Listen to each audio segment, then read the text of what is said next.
সঠিক নিয়মে তোমরা কিভাবে বাড়িতেই তোমরা টিউবার বা রানারগুলোকে তোমরা কিভাবে বসাবে, মানে পদ্ম ফুলের গাছ। তো সেটাই তোমাদেরকে আজকে দেখাবো। আমার হাতে যেটা দেখছো এটা হলো একটা টিউবার। আর টিউবারটা আমি এর আগে যখন তুলেছিলাম তো তারপর থেকে 10 থেকে 15 দিন আমি একটা টানা রোদ্দুরে জলের মধ্যে রেখেছিলাম। এখন অনেকটাই পাতাগুলো গ্রো হয়ে গেছে। তারপর আমি এখন মাটির মধ্যে বসানোর জন্য রেডি করছি।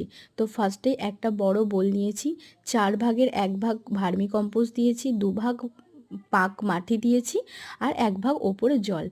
আর হালকা করে মাটির ওপরে একদম আলগা হাতে টিউবার বা রানার যাই বসাও না কেন, একদম হালকা হাতে তোমরা জাস্ট বসিয়ে দেবে, একদম তলার দিকে দিয়ে দেবে না।